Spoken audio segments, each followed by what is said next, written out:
Tes, selamat pagi teman-teman. Apa suara saya sudah terdengar ya? Iya Pak, sudah. Oke Pak, kedengaran Pak. Sudah Oke Pak. ya, sudah terdengar ya teman-teman ya. Selamat pagi, saya buka deh kelasnya ya. Assalamualaikum warahmatullahi wabarakatuh.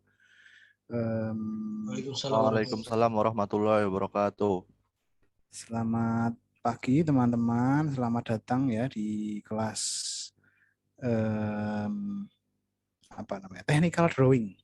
Saya tuh hampir lupa ya. Technical drawing atau arsitektur digital ya. Namanya beda, tapi sebenarnya sama. Hanya karena kurikulumnya saja yang berubah begitu. Tapi tetap yang diajarkan sama, yang apa namanya, yang dibahas juga sama gitu ya. Selamat apa ya namanya? Selamat datang ya teman-teman di semester ganjil tahun 2021-2022. Mungkin sudah lama liburnya teman-teman, mungkin ya sudah hampir 2 bulan ya, 2 bulan tidak apa namanya, tidak ada perkuliahan ya mungkin kemarin. Jadi selamat datang kembali, selamat beraktivitas kembali untuk perkuliahan ya. Semoga semangat gitu ya, tidak kemudian kendor gitu semangatnya ya. Selamat datang mahasiswa semester 3 ya, angkatan 2020 ini. Saya itu kalau dari pengalaman saya pribadi merasa dulu ketika kuliah ya di semester 3 itu adalah tahun kedua ya, artinya tahun dimana kita mulai galau. Dalam artian galau, ini benar jurusan saya atau bukan gitu. Banyak yang merasa istilahnya setelah terjun ke jurusan arsitektur merasa tersiksa karena banyak lemburnya, banyak tidak tidurnya, banyak kehilangan waktu bermainnya dan lain sebagainya gitu ya, mungkin ya dulu ya banyak yang merasa gitu. Terus kemudian akhirnya istilahnya semester 3 ini jadi apa namanya, seleksi alam. Seleksi alam untuk kemudian nanti apa namanya, mahasiswa-mahasiswa yang terpilih aja yang bisa melanjutkan gitu. Jadi ya wajar lah, nggak cuma kalian, dulu juga sama orang-orang yang lain gitu. Seleksi alam, yang kuat yang bisa bertahan. Dalam artian apa? Yang ya kalau kemarin kamu merasa kemarin lembur-lembur ya, nggak tidur itu, merasa tersiksa mungkin gitu ya. Di semester ini akan lebih banyak lagi. Ya, jadi mungkin belum terbiasa manajemen waktu sih menurutku ya. Jadi itu aja sih, kayak manajemen waktu. Dan juga saya nggak tahu sih, karena dulu kan saya kuliahnya itu tetap muka gitu, ke kampus, ketemu teman-teman, bisa ngobrol, bisa hihi main. Nah, kalau sekarang kan kayak kuliah online semua, gimana ya refreshingnya ya, mungkin beda, mungkin apa generasi apa nih, generasi pandemi ya. Semoga segera berakhir pandeminya ya. Kemudian teman-teman juga bisa mulai kuliah di kampus gitu, merasakan suasana kuliah yang sebenarnya. Kan kalau kuliah di Zoom ada yang bilang bukan kuliah yang sebenarnya, tapi ya sama saja sih menurut saya. Belajar, intinya kan belajar ya. Esensinya dari kuliah itu kan belajar. Kalau mau diperpanjang lagi sebenarnya belajar secara apa? Mandiri. Sebenarnya enggak,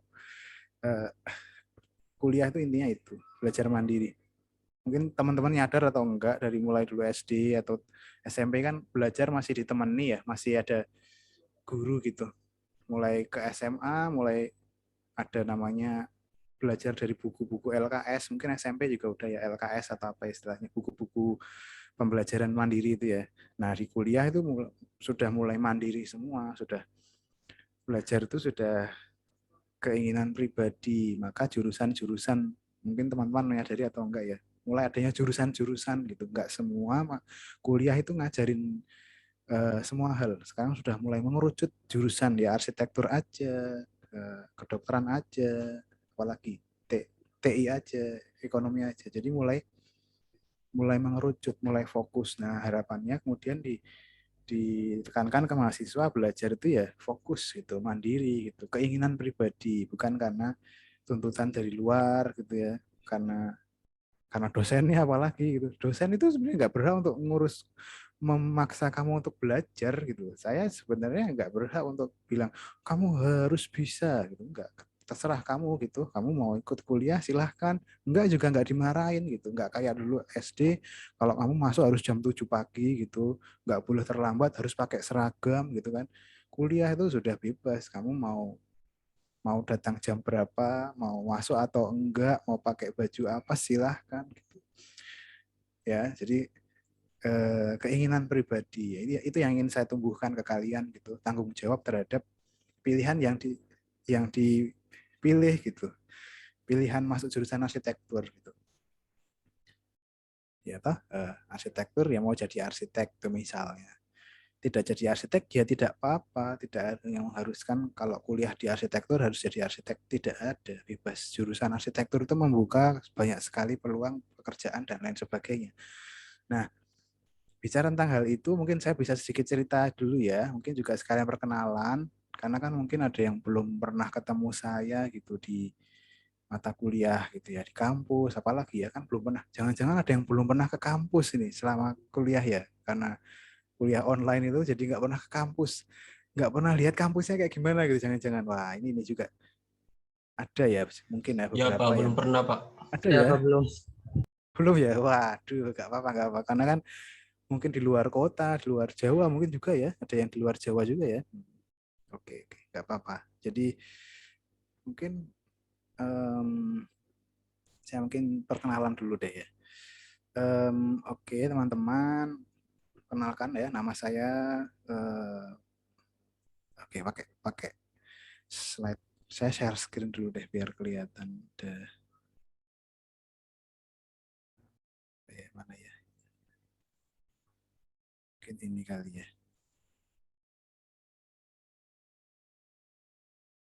Nah, oke deh, ini deh saya.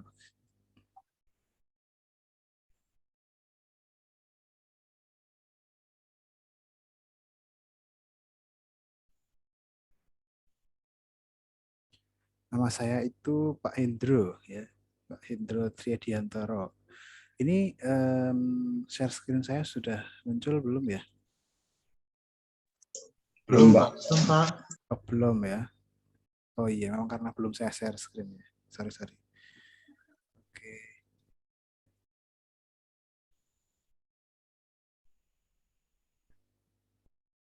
Oh, tapi sebelumnya mungkin saya juga ingin tanya dulu ini di Zoom. Barangkali asisten kelas kita sudah bergabung belum ya? Sudah, Pak. Oh, udah ya. Oke, oke, oke. Malah komputerku ngeheng ini. Ya, ya, ya. Mas Fuji ya, bener ya? Ya, Pak. Betul. Ya, oke, oke. Teman-teman mungkin juga sudah join ke WhatsApp grup kan ya? Ada Mas Fuji di situ, ada saya juga di situ ya.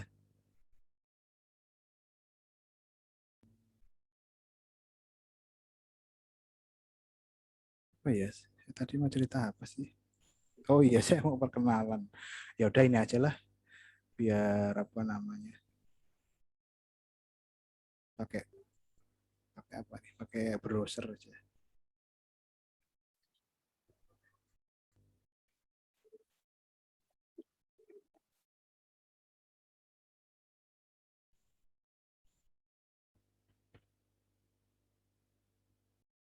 Sorry, sorry. Sebentar saya tak restart laptop dulu. Nah, yang ini laptopnya mana? Sebentar ya.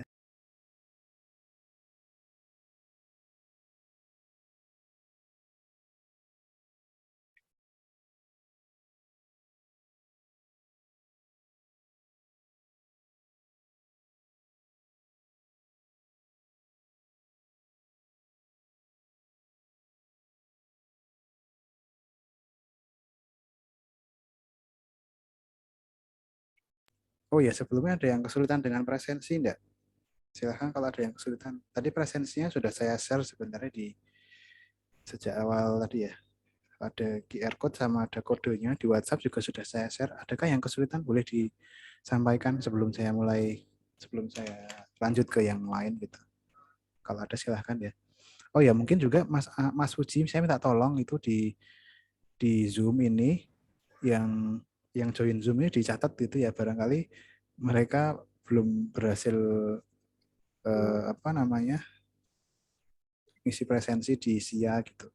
Nanti kita cocokin gitu yang di SIA sama di Zoom gitu biar biar Oh iya.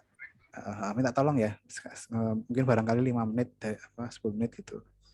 Jadi teman-teman yang ada di Zoom supaya memudahkan Mas asisten untuk cross check presensi mungkin bisa dirubah namanya gitu. Nama di Zoom ini jadi biar ada NIM dan ada nama. Jadi biar Mas ujinya lebih mudah cross check ya. Nggak apa 5 menit saya berikan waktunya mungkin buat cek presensi gitu.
Oke ya, mungkin sambil Mas Uji ngecek juga, mungkin saya mulai deh. Ini teman-teman, saya share screen. Loh, kok nggak bisa ya? Sebentar. Nggak muncul ini ya, aplikasinya. Sorry. Saya tak coba live dulu sebentar.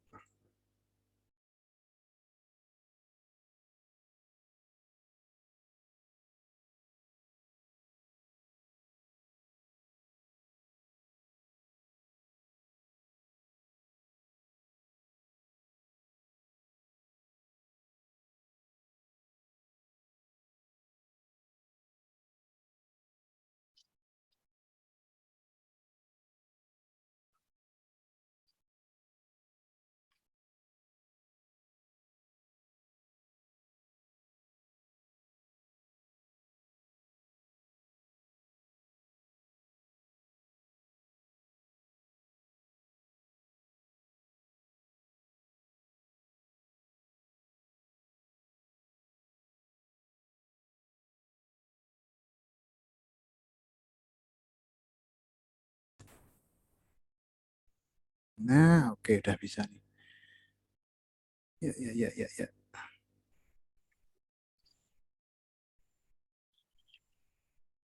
Nah, oke deh. Saya sekarang akhirnya udah bisa share screen ini loh. Browser. Oke ya, udah muncul ya di tempat kalian ya, teman-teman ya. Sudah, Pak. Oke, jadi perkenalkan ya, nama saya Pak Hindro atau Hindro Tridiantoro. Ini juga yang selalu saya sampaikan juga ke setiap kali saya ngajar. Jadi kebetulan itu saya nggak tahu ya, nama adalah doa mungkin ya. Kebetulan orang tua saya itu memberikan nama tengah saya itu 3D gitu. Yang kebetulan kok iya saya itu juga suka 3D gitu. Jadi ya kebetulan juga masuk arsitektur ya. Di arsitektur ada 3D gitu ya. Jadi semua yang berbau 3D itu kok ya kebetulan saya suka gitu. Ya, jadi ya udah sekalian saya jadikan nama Instagram gitu ya. Hendro Tridiantoro, 3D gitu. Jadi kalau saya kenalan sama orang ya 3D is my middle name gitu kalau saya ketemu sama orang-orang itu. Karena memang juga saya suka sama 3D gitu. Kebetulan pekerjaan-pekerjaan saya juga berhubungan dengan 3D gitu ya. Um, 3D-nya dalam hal apa nih? Misalnya yang saya masukkan ke dalam apa ya? Portofolio deh. Nah, misalkan ini. Nah, ini dulu foto saya waktu masih kuliah ya. Saya dulu kuliah masih boleh gondrong. Kalau sekarang kayaknya nggak tahu nih, kalian boleh nggak ya? Kalau dulu saya boleh gondrong, boleh rambutnya boleh panjang, boleh kuliah boleh pakai kaos, boleh pakai apa, nggak formal gitu. Yang penting masuk aja. Ya, esensinya kan belajar, bukan bukan apa ya, bukan dari penampilan ya, tapi dari belajar. Tapi kalau masalah profesional ya harus profesional gitu ya. Jadi em, mungkin beda dulu kuliahnya ya. Kalau saya dulu kan masih apa ya, masih belum begitu terlalu apa namanya formal gitu kan masih. Padahal kayaknya saya nggak terlalu tua juga sih. Saya dulu angkatan 2008, lulus tahun 2012. Jadi saya itu kuliah 4 tahun 2 bulan ya, 4 tahun 2 bulan. Terus nah, sebelumnya juga saya sudah kerja sih. Jadi pekerjaan saya waktu itu ya jadi seorang 3D artist ya, istilahnya, kalau istilah kerennya ya, kalau istilahnya tukang gambar lah, tukang gambar yang kemudian yang kebetulan juga jadi sumber penghasilan gitu. Menariknya adalah sebenarnya dari tukang gambar ini ya. Jadi tukang gambar itu maksudnya saya menggambarkan beberapa karya orang gitu. Ya katakanlah teman mahasiswa itu kan juga klien ya. Jadi tugas akhir teman itu dulu yang mengerjakan ya saya gitu, yang menggambarkan ya misalnya. Ya alhamdulillahnya yang saya gambarkan tugas akhirnya nilainya A semua gitu. Ada beberapa orang gitu. Meskipun ternyata ya saya sendiri nggak dapat A tugas akhirnya ya nggak apa-apa. Yang penting lulus ya. Jadi eh, apa namanya eh, kesenangan tersendiri ya, bisa melihat karya teman yang kamu bantu kerjakan itu bisa dapat nilai yang baik, bisa dapat nilai yang A gitu kan, menyenangkan ya. Terus, nah kan kalau kita mendapatkan uang dari apa yang kita sukai kan menyenangkan ya. Hobi yang eh, bisa dapat uang dari hobi itu kan menyenangkan. Nah ini salah satu hobi saya dulu. Jadi istilahnya apa nih? Bikin gambar seperti ini, 3D seperti ini. Nah, apalagi ya. Nah, ini namanya portofolio. Barangkali ada yang belum paham ya. Ini namanya adalah portofolio. Jadi kita di arsitektur ya, teman-teman, terutama portofolio ini sangat penting. Ini nanti akan jadi istilahnya itu caramu menjual diri ya. Menjual diri, bukan beneran menjual diri, tapi marketingmu untuk bisa mendapatkan pekerjaan gitu. Salah satunya menggunakan portofolio. Apalagi kan sekarang itu online gitu ya, semua serba online. Jadi orang nggak perlu ketemu kamu langsung untuk tahu karya-karyamu gitu, tapi bisa melalui website-website seperti ini kan banyak ya sekarang. Kan kalian kan generasi sosial media ya, pasti sudah pasti paham sekali lah dengan hal ini. Nah, silahkan. Nah, saran saya juga dari tugas-tugas kuliah gitu. Nah, dari misalnya saja dari mata kuliah ini gitu, technical drawing atau arsitektur digital, itu bisa dijadikan portofolio. Misalnya nih, nah ini mau saya tunjukkan portofolio saya yang dari hasil kuliah, tugas-tugas kuliah. Coba saya tunjukkan dulu. Ini coba saya share screen. Sudah muncul belum ya teman-teman ya? Sudah ya? Sudah, Pak. Sudah ya. Nah, ini dulu saya portofolionya juga masih sederhana, masih alay juga ya. Saya masih mengenal email yang tidak profesional sekali. Kayak misal emailnya kok ada NIM-nya gitu. Apalagi kalau yang pakai nama-nama alay gitu kan. Saran saya sih gunakan sekarang, rubah email ya. Mulai dari email aja deh, email yang profesional gitu. Jadi kalau bisa yang profesional itu artinya nama, misalkan namamu ya tidak ditambahin dengan yang macam-macam dan sebagainya gitu. Fotonya pun dulu saya juga kayak masih foto-foto apa adanya gitu, yang nggak serius-serius banget gitu ya.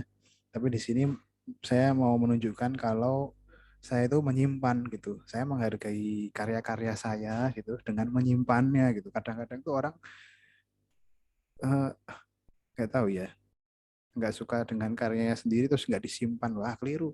Karya sendiri tuh yang namanya harus kalian simpan gitu, harus kalian banggakan karena itu karyamu gitu ya. Malah ditunjukkan progresnya, kamu yang sudah kamu buat dari semester 1 sampai semester akhir itu gimana gitu.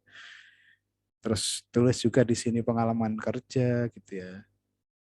Eh, edukasi ya, educationnya nggak usah sih sebenarnya tulis dari SD gitu, ngapain juga kan, mending yang terakhir aja, kamu kuliah di mana, terus kemudian pengalaman. Nah ini juga penting, pengalaman berorganisasi gitu, mumpung masih kuliah kalian harus itu ya.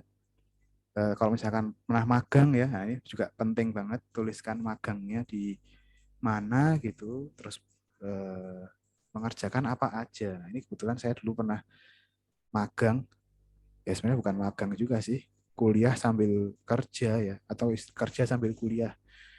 Jadi siangnya kuliah, malamnya kerja gitu. Tidur di kantor, paginya mandi di kantor, berangkat kuliah gitu misalnya gitu. Itu saya alami hampir kurang lebih 1,5 tahun gitu. Nah pengalaman itu kemudian yang apa namanya bermanfaat banget gitu. Jadi bisa punya pengalaman, membandingkan apa yang dipelajari di kampus dengan apa yang dialami di kantor atau di dunia pekerjaan gitu ya. Dituliskan juga software-software apa aja yang apa pernah kamu kuasai gitu.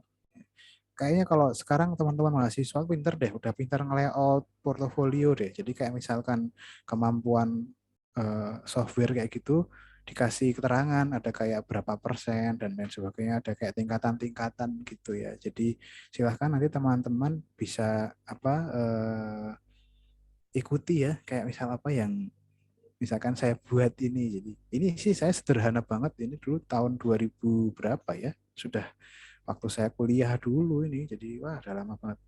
Nah misalkan ini deh, ini kan dari karya-karya studio dulu yang masih manual gitu ya.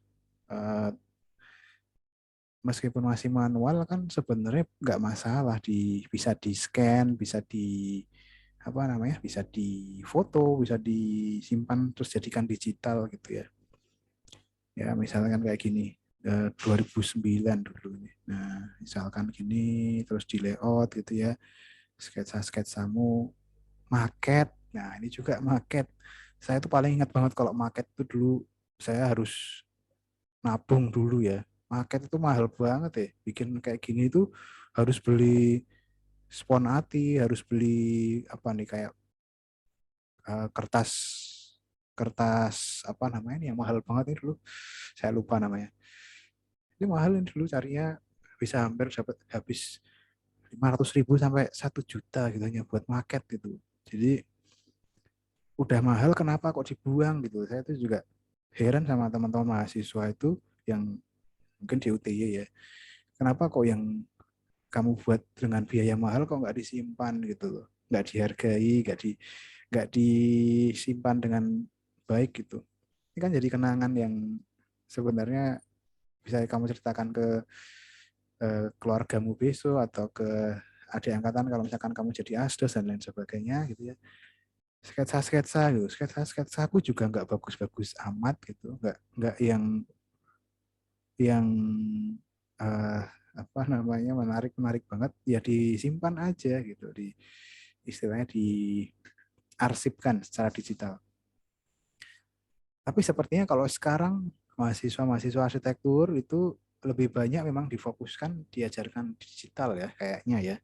Di Studio 3 ini kayaknya sudah mulai digital kalau nggak salah. Seingat saya sih. Ya lebih awal lebih bagus sih menurut saya. Karena kalau sketsa itu ya bukannya nggak bagus juga sih. Cuman waktu dan tergantung tema juga sih. Kalau misalkan masih rumah tinggal gitu ya, yang bangunan-bangunan sederhana, sketsa masih bisa di apa namanya dijaga kayak gitu ya istilahnya. Ya bisa masih masih oke lah, revisi sedikit-sedikit. Tapi bayangkan kalau seandainya kemudian tema-temanya bangunan-bangunan tinggi, wah udah kapan selesainya nanti ya. Kemajuan teknologi itu kan tujuannya memudahkan ya. Mungkin zaman dulu masih pakai sketsa karena belum ada teknologinya gitu ya. Sekarang itu teknologi sudah sangat berkembang sekali gitu. Kamu masa iya masih mau istilahnya konvensional terus gitu. Kita harus mengenal teknologi juga ya teman-teman ya. Jangan mau kita tuh harus berubah, harus mengikuti perubahan. Jadi untuk maju itu kadang-kadang kita harus keluar dari zona nyaman ya. Kadang-kadang kita udah nyaman sama satu satu cara gitu pakai manual gitu ya sketsa. Terus kemudian kita nggak mau beranjak ke yang lain karena hanya karena kitanya gitu. Padahal perubahan itu sudah terjadi di mana-mana di belahan dunia yang lain gitu ya. Itu saya bisa bilang saya pernah melihat juga di sana sudah menggunakan robot gitu loh. Jadi kita kapan gitu kalau nggak mengenal itu gitu, ya. Misalkan juga BIM gitu ya katakanlah. Kapan kita mau belajar kalau kitanya sendiri yang nggak mau berubah gitu. Nah, jadi ini gambaran-gambaran tugas-tugas saya dulu ya. Jadi saya pun juga mengalami seperti kalian gitu. Dari yang dulunya nggak bisa gitu ya. Tapi karena kemudian dibiasakan, itu akhirnya jadi bisa. Jadi memang kalau mau bisa, teman-teman itu harus terbiasa. Itu kuncinya. Nggak ada yang instan gitu ya. Apalagi sehari langsung bisa. Wah, nggak ada. Eh, Istilahnya tuh kayak orang belajar karate itu loh. Kan ada istilah tendangan tendangan apa beberapa jenis tendangan atau beberapa jenis bantingan itu kan nggak bisa atau kalau dipelajari hanya satu kali aja harus berapa kali gitu kan.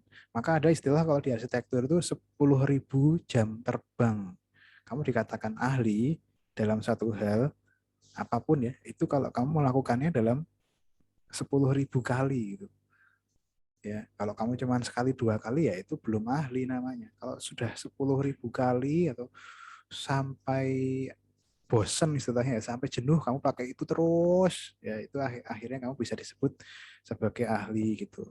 Sama seperti halnya dengan menggunakan software. Nanti teman-teman di mata kuliah ini tuh sebenarnya itu ya esensinya ya bisa karena terbiasa gitu. Kalau kamu cuman me, apa namanya me, istilahnya tadi mengutamakan belajar ketika kuliah seperti ini, menurut saya nggak cukup gitu. Karena ini kita cuman waktunya cuman 2,5 jam atau 2 jam ya.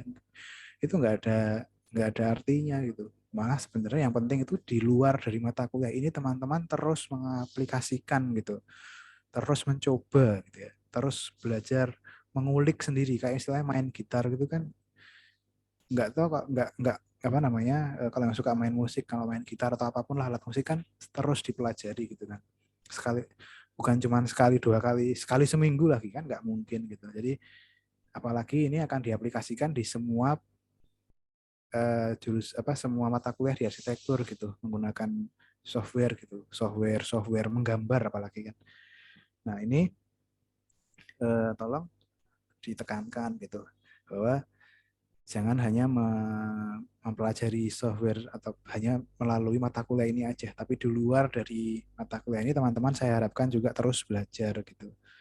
Ya, mencoba-coba gitu. Bahkan kalau misalkan ada masalah gitu kan, bingung dengan apa gitu, bisa tanyakan di grup, kan kita punya grup kan, bisa juga tanyakan di Google kan. Sekarang tuh di Google apa sih yang nggak ada, di YouTube apalagi tutorial apa sih sekarang yang nggak ada, sudah sangat banyak sekali ya. Jadi memang tidak bisa mengharapkan semua ilmu itu didapat dari kampus aja, apalagi dari dosennya, apalagi dari saya ya. Mungkin saya itu cuma ngajarin 10%-nya aja, selebihnya kalian yang mengembangkan sendiri, mencari sendiri, berdiskusi dengan temannya gitu dan lain sebagainya gitu ya. Oke, um, apa ya? Ya ini tadi salah satu bentuk penghargaan menghargai karya sendiri. Kalau bukan kalian ya siapa lagi gitu ya. nggak harus yang nilainya bagus ya, yang sudah pernah kalian buat saja, kalian kumpulkan, kalian layout yang baik itu untuk jadi portofolio ya istilahnya ya. Bedanya portofolio anak mahasiswa arsitektur dengan mahasiswa yang lain itu adalah kalau yang arsitektur itu colorful kayak gini, banyak gambar bukan banyak tulisan ya. Banyak karyanya, banyak banyak visualnya daripada yang paragraf-paragraf ya. Kalau yang saya perhatikan seperti itu sih. Misalnya juga apa ya, kompetisi. Nah, ini juga penting sih. Jangan cuma belajar di kampus ya, mendesain itu bisa juga mengikuti dari kompetisi. Ikuti kompetisi-kompetisi yang gratis yang sudah banyak tersedia di internet gitu ya. Em, sebagai cara kalian manajemen waktu ya. Ya, manajemen waktu gitu. Syukur-syukur dapat juara gitu. Syukur-syukur dapat nominasi juara 3, juara 2, juara 1, 10 besar, 25 besar kan menyenangkan ya. Ya kan? Sekalian juga berlatih mendesain hal-hal yang belum pernah kalian desain gitu. Di kampus apalagi ya. Di kampus tuh studio cuma dikasih tema itu aja gitu. Saya dulu merasa seperti itu. Kenapa sih kok di kampus nggak pernah disuruh bikin desain misalnya apa bandara gitu, kok nggak pernah desain yang unik-unik gitu, yang saya tuh pengen bebas, makanya saya ingin ikut kompetisi. Dan kalau ikut kompetisi nggak ada yang meminta saya untuk apa namanya besok minggu depan harus jadi denah, gitu kan nggak ada, kita sendiri yang ngatur, nggak ada yang minta saya buat revisi gitu misalnya kata-kata. Jadi saya merasa ya jalan lain untuk mengeksplorasi pemahaman saya terhadap desain itu yang melalui kompetisi ini. Ya itu saya alhamdulillahnya ya ada beberapa yang kemudian juara gitu ya, atau setidaknya masuk nominasi ya, jadi ada pengalaman gitu. Eh, Kemudian apa ya, ini tadi sudah ya kayaknya ya. Portofolio, portofolio online. Nah, ini kemudian portofolio yang ketika saya sudah lulus. Jadi saya kumpulkan juga. Tadi mungkin karena saya gondrong ya di awal-awal kuliah gitu, mungkin tiba-tiba mulai merasakan stres juga ya kayak kalian, mungkin terus akhirnya milih gundul aja. Soalnya kalau gondrong tuh samponya mahal gitu ya. Apalagi di arsitektur tuh kalau kalau jarang mandi tuh gatel lagi rambutnya, makanya mending gundul aja deh sekalian gitu. Ya misalnya gitu. Eh Sudah lebih profesional apa namanya portofolionya ya, sudah mulai banyak layout. Tadi kan kayaknya masih masih terlalu sederhana, ini sudah mulai muncul ada gambar-gambarnya banyak gitu ya. Saya mulai memilih karya-karya mana saja yang ditampilkan, nggak semuanya gitu ya, yang kira-kira tema-temanya menarik gitu ya. Ya ini perkenalan aja teman-teman. Jadi ini yang mungkin bisa saya tunjukkan di perkenalan ya ke teman-teman. Mungkin kalau ada yang mau tanya boleh silahkan sebelum saya masuk ke penjelasan deskripsi mata kuliah, kemudian teknis pembelajaran, satuan acara perkuliahan, silahkan. Mungkin ada. Oke, mungkin belum ada ya. Nggak apa-apa, sambil saya lanjutkan untuk SAP. Nah, mungkin ini saya share dulu deh. Oke, ini ya teman-teman. Sudah muncul ya di sini di layar kalian ya. Mata kuliah Technical Drawing atau arsitektur digital ya. Sudah, Pak. Oke.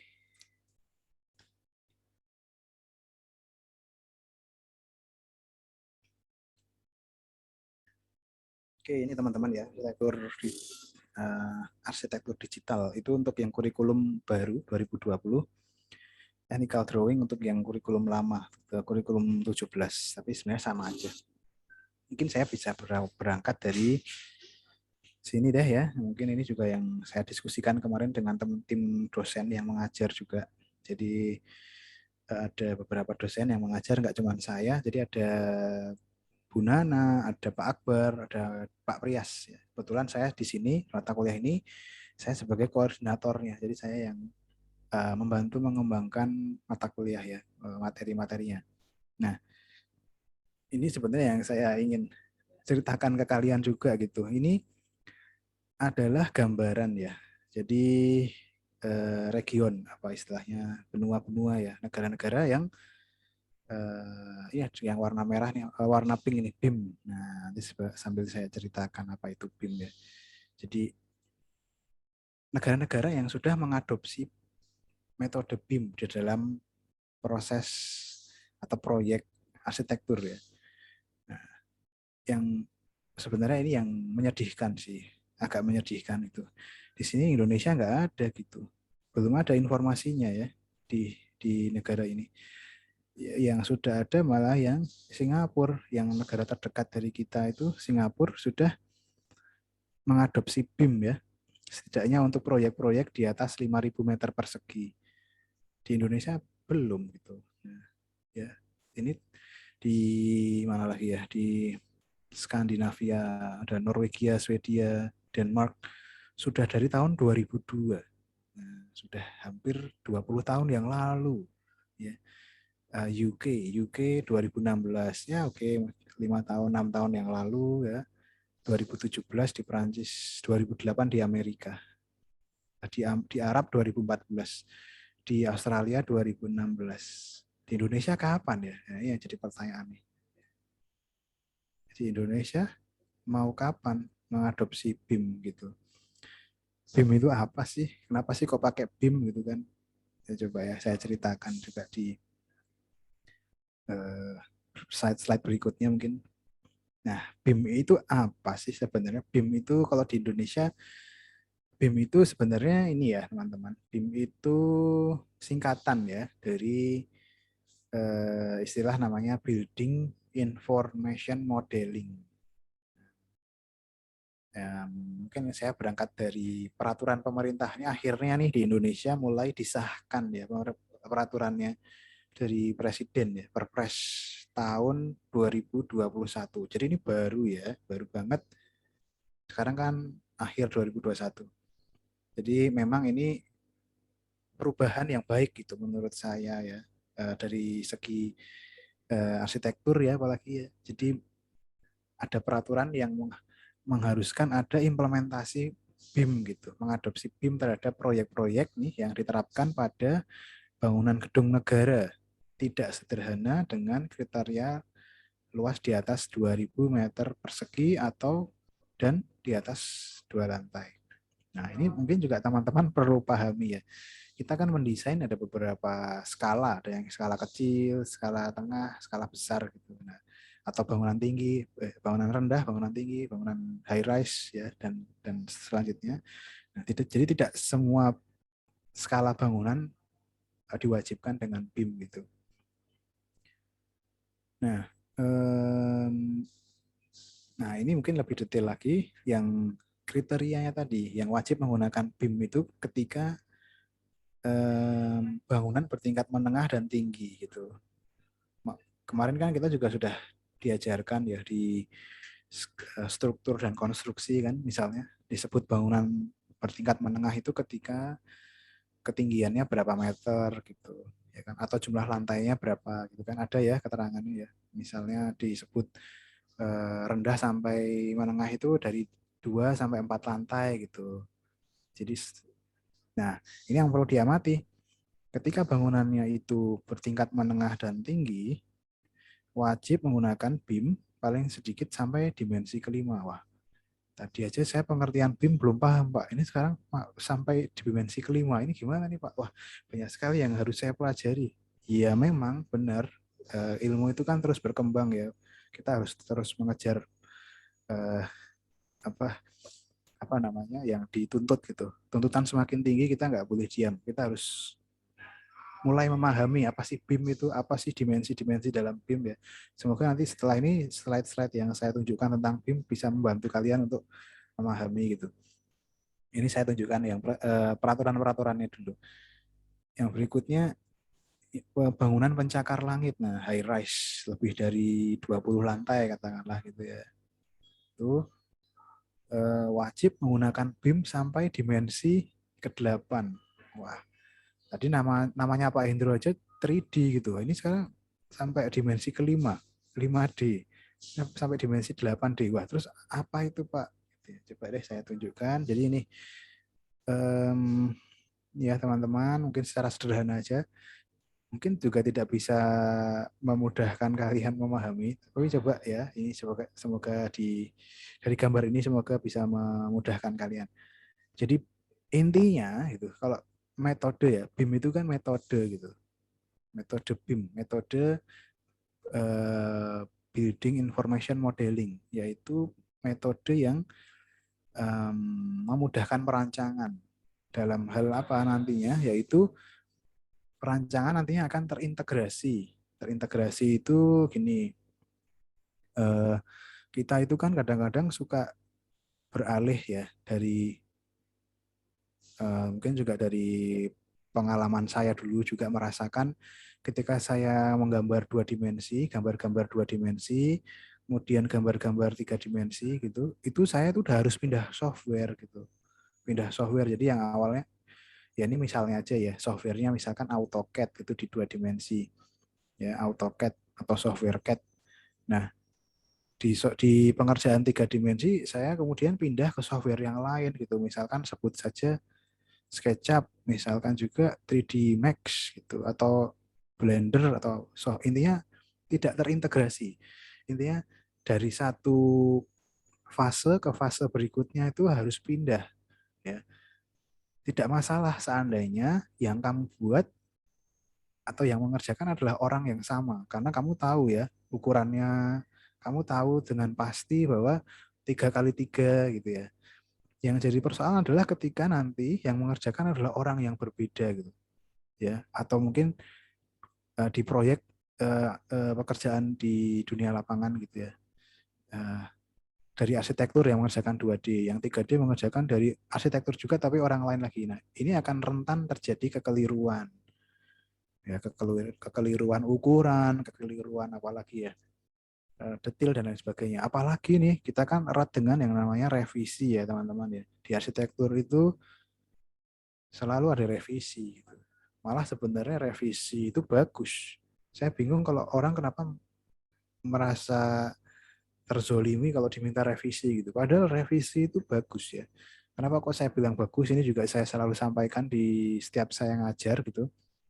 Coba bayangkan kalau kamu di bidang pekerjaan yang lain gitu, katakanlah bagian kesehatan, kedokteran gitu, dokter yang anestesi atau mungkin dokter bedah gitu, ada kasus usus buntu gitu katakanlah ya, orang usus buntu, yang namanya usus buntu ya kalau dioperasi ya yang dipotong ya khusus bagian usus buntunya aja ya kan. Coba bayangkan kalau ternyata yang dipotong bagian yang lain gitu, usus 12 jari, usus besar dan lain sebagainya, kan nggak boleh ya, nggak boleh ada revisi ya nggak. Bagian-bagian bidang-bidang yang lain itu tidak boleh ada revisi loh teman-teman. Jadi kamu sebenarnya sangat diuntungkan gitu. Boleh revisi kapan lagi? Pekerjaan yang boleh ada revisi selain di arsitektur. Ya cuman kalian ya. Jadi apalagi misalkan ya,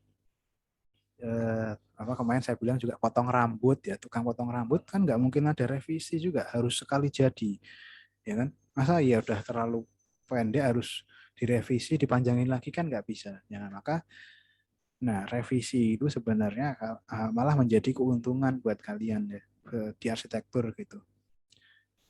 Udah boleh revisi, bayarannya mahal, kapan lagi, ya kan? Nah itu juga revisi itu akan sangat memudahkan kalau seandainya terintegrasi di satu metode yang sama gitu menggunakan BIM. Kalau dengan BIM, metode BIM, ketika kamu merubah ya, tadi kan di sini kan 3x3 gitu. Di sini ada ukuran yang kamu rubah posisi jendelanya gitu. Nah, otomatis di tahap 3D ini, di fase 3D ini juga otomatis sudah ikut berubah. Itu namanya metode BIM. Lebih jauh lagi nanti di dimensi-dimensi yang lain, 4D. 4D itu adalah pentahapan pekerjaan. Jadi yang awalnya tadi mungkin sudah belajar RAB ya teman-teman ya. RAB juga ya. Nah, di 5D RAB itu juga ikut otomatis langsung berubah. Jadi perubahan yang kamu lakukan di fase awal ini otomatis semuanya akan berubah. Nah, kalau yang konvensional gimana? Yang tidak terintegrasi. Ketika kamu rubah denah, 3D-nya harus kamu rubah manual lagi gitu kan. Apalagi pentahapan, apalagi volume untuk RAB harus dihitung lagi. Nah, itu akan sangat lama. Dan ini yang kemudian membuat orang itu kadang-kadang tidak jujur ya di dunia dunia pekerjaan itu, memarkup harga itu karena dari volume kan biasanya. Nah, kalau dengan adanya BIM, metode BIM, semua terintegrasi, jadi nggak ada orang yang bisa memainkan harga karena volumenya akan terus mengikuti tahap sebelumnya gitu kan. Dari gambar awalnya ini, ketika gambar awalnya dirubah, semua volume ikut berubah. Nggak mungkin bisa merubah-rubah angka-angka di tahap-tahap dimensi-dimensi yang lain gitu ya. Dimensi 6D gitu misalkan. 6D kan nanti bagian analisis simulasi gitu. Misalkan energi, kemudian ada apa namanya, pencahayaan, simulasi dan lain sebagainya gitu ya 6D. Nah, terus 7D gitu di bagian apa namanya maintenance, 8D safety. Nah, 8D ini kalau misalkan tadi harus di bangunan-bangunan tinggi tadi ya. Munculnya di bangunan tinggi. Bangunan 100 lantai kan harus safety ya, harus aman. Nah, maka harus tahan gempa, harus tahan angin dan lain sebagainya. Nah, mungkin eh, kita nanti mungkin ya teman-teman, karena kita kan juga sambil belajar ya. Jadi saya pun juga sebenarnya masih baru gitu. Dosen-dosen juga masih memahami gitu, masih belajar bersama ya. Jadi eh, kita nanti mungkin akan memperkenalkan sampai mungkin minimal ini deh 5D gitu sampai RAB gitu mungkin ya. Jadi intinya BIM itu adalah metode yang tujuannya memudahkan ya, membantu proses dalam merancang supaya terintegrasi ya. Kalau sudah terintegrasi itu nanti akan efisien dari segi waktu, dari segi biaya dan lain sebagainya. Dan juga dengan metode BIM ini akan didapat gambar yang detail gitu. Tidak tidak konseptual lagi, tapi detail dan juga tidak berjalan parsial sendiri-sendiri tapi bersamaan gitu. Itu ya teman-teman. Semoga ini penjelasan singkat ini semoga bisa membantu teman-teman memahami tentang BIM gitu. Silahkan nanti kalau misalnya ada yang mau ditanyakan ya, silahkan boleh juga browsing-browsing. Jadi saya harapkan jangan terlalu mudah percaya dengan apa yang saya sampaikan di sini, tapi teman-teman juga mencari sendiri gitu. Apa ya sih Pak? Boleh silahkan coba dicari gitu, di browsing, banyak banyak sekali informasi-informasi ini ya teman-teman. Um, Oke, berikutnya ini mungkin juga lebih masih tentang BIM ya, lebih detail kayak misalkan ini nih, siapa aja sih nanti kira-kira yang menggunakan gitu ya. Di tahapan-tahapan atau dimensi-dimensi itu, ini ada keterangannya ya, tahapan. Nanti mungkin kita akan arsitektur dan engineers itu kebanyakan di sampai ke 3D aja. 3D gitu ya, 3D perspektif, 3D apa aksonometri 3D ya dan lain sebagainya. Tapi kalau nanti mungkin yang RAP terus kemudian pentahapan pekerjaan mungkin lebih ke proyek ya, lapangan. Makanya yang biasanya pakai mungkin sipil atau kontraktor, konsultan struktur dan lain sebagainya. Kalau kemudian di tahapan yang 6D sampai ke atas itu mungkin lebih ke maintenance ya, divisi project dari si pemilik bangunan mungkin ya, untuk bisa mendapatkan bangunan yang ramah lingkungan, misalkan dari GBCI gitu misalkan dan lain sebagainya. Ya, ini teman-teman. Um, ini gambaran sederhana aja. Terus kemudian kalau untuk mata kuliah kita gimana nanti Pak gitu ya. Apa kita langsung belajar BIM atau tidak itu. Nah, mungkin ini saya lewati aja. Jadi untuk kita, nah nanti ini kita teman-teman ya, kita tidak langsung BIM ya. Jadi saya tetap ingin teman-teman itu menguasai CAD ya. Nah, jadi istilahnya semuanya saya ajarkan gitu. Jadi BIM besok akan kita pelajari di setelah UTS gitu ya. Jadi kita minggu-minggu awalnya kita akan belajar AutoCAD. Nah, oke. Nah, ini untuk informasi asdosnya, saya kebetulan mengajar 2 kelas, kelas B dan kelas C. Kelas B hari ini di asistennya adalah Mas Suji gitu. Oke. Nah, mungkin nah, oke. Sebenarnya sudah sederhana sekali sih SAP-nya ya, hanya ini kayak gini gambarannya. Nah, untuk pertemuan pertama ini sebenarnya saya ingin mendapatkan pemahaman teman-teman terhadap AutoCAD gitu ya. Nah, dengan cara apa? Dengan cara teman-teman saya minta untuk mengerjakan tugas namanya pretest. Nah, saya ingin melihat kemampuan teman-teman tentang AutoCAD ya. Caranya gimana? Nanti teman-teman akan saya berikan pretest sebuah soal gitu ya. Saya minta untuk redraw. Redraw itu menggambar ulang dari gambar yang diberikan. Terus teman-teman coba bikin gambar yang serupa tapi menggunakan software AutoCAD gitu.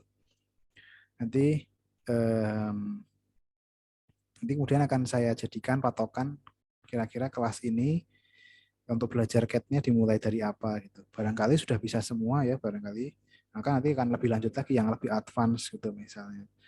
Nah, eh, ini konversi nilainya di mata kuliah ya, mata kuliah technical drawing arsitektur digital ini.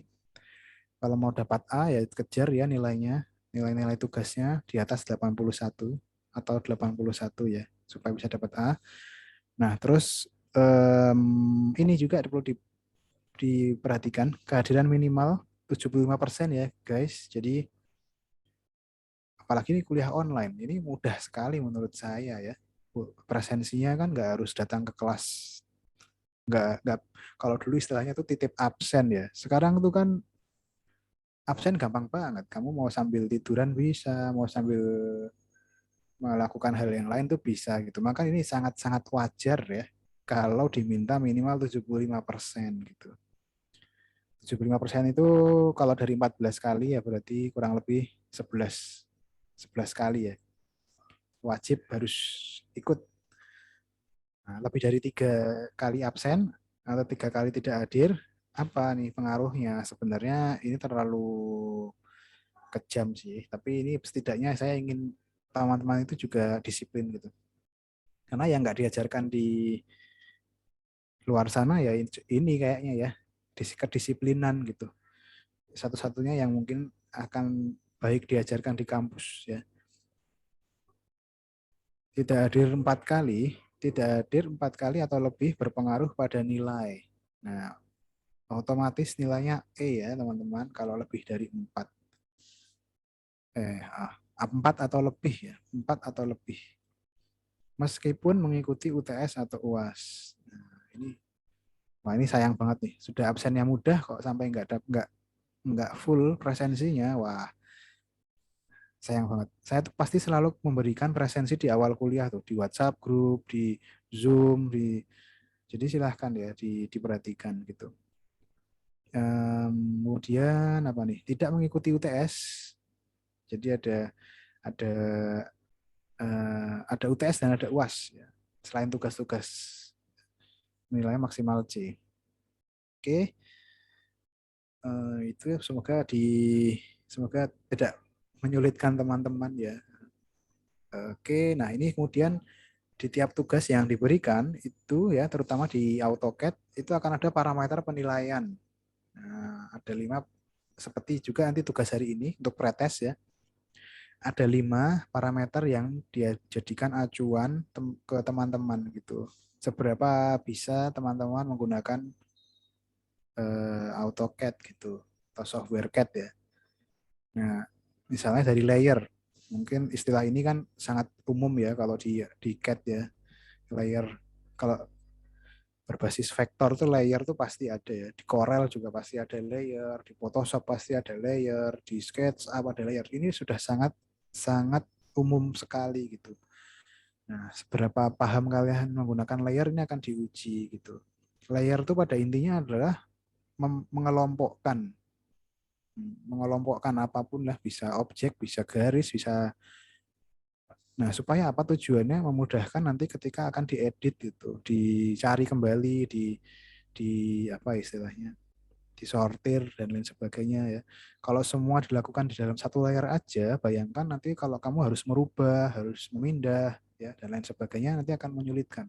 Nah, maka nanti akan dilihat nih kamu bikin berapa layer gitu, berapa grup ya, ya gitu ya. Terus pertimbangannya kamu bikin layer dari apa aja gitu. Ya, misalkan layer layer furniture, layer arsir, layer dinding, layer apalagi hedge, layer. Nah, kamu gimana nih nanti mengelompokkannya? Nah, ini akan saya nilai gitu. Kalau semakin bagus ya nilainya nanti akan maksimal 100 gitu. Tapi kalau ternyata nanti kamu cuma pakai satu layer ya paling nilainya 20 gitu. Ya, gitu ya. Oke, berikutnya ada arsir, skala, proporsi gambar. Ini juga penting nih. Kalau kita menggambar itu dimensi harus sesuai dengan apa yang digunakan gitu. Kadang-kadang itu saya menemukan gambar tertulisnya di gambar 1:100. Artinya apa sih 1:100 ini, teman-teman? Ada yang sudah tahu? Ada 1:50, ada 1:1000. Ini sebenarnya apa sih? Sebagai apa sih ini artinya? Ada yang tahu nggak? Boleh, silahkan kalau ya. Skala pembanding, Pak. Oh iya, skala pembanding. Membandingkan apa nih maksudnya? Artinya apa sih kalau 1:100 itu? Itu artinya Yang satu dibanding. meter di lapangan, 100 senti di gambar. 1 senti di gambar. Coba-coba diulang. Yang mana nih? Yang mau coba kamu jelaskan yang skala yang mana nih? 1:100, 1:50, 1:1000,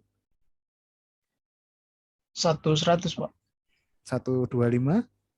Yang mana? Oh, yang 1:100. 1:100 itu berarti gimana tuh? 1:100. Boleh Itu di coba nggak apa-apa, ceritakan coba. Boleh. itu 1 meter di Heeh, lapangan heeh. sama seperti 1 senti di gambar, Pak. Oh, Maksudnya oke, itu oke. kayak Oke. Menarik ya. Membandingkan, intinya adalah membandingkan gambar dengan yang aslinya ya di lapangan ya. Ya gitu kan. iya, Pak. Mau angkanya berapapun, intinya adalah menunjukkan perbandingan digambar dengan yang di kondisi aslinya. Nah, sekarang angka mana yang digambar, angka mana yang kondisi aslinya sekarang? 175 ya. Ada yang 1:100, 1:25, 1:50 gitu ya. Jadi ini mungkin teman-teman ya. Jadi kalau ada istilah skala itu gini cara bacanya ya. 1:25 gitu ya. Jadi setiap 1 senti digambar, ini yang di angka depan itu digambar di produk gambar yang kalian pegang. Setiap 1 senti ini satuannya senti ya. Satuannya selalu senti ya. Itu artinya 25 senti di lapangan gitu. Itu ya. Nah, sekarang kalau seandainya nih saya pakai skala 1:100 ya. Artinya kan 1 senti digambar sama dengan 100 senti di lapangan atau 1 meter gitu kan. Ya. 1 meter kan 100 senti ya, teman-teman ya. Masih ingat kan?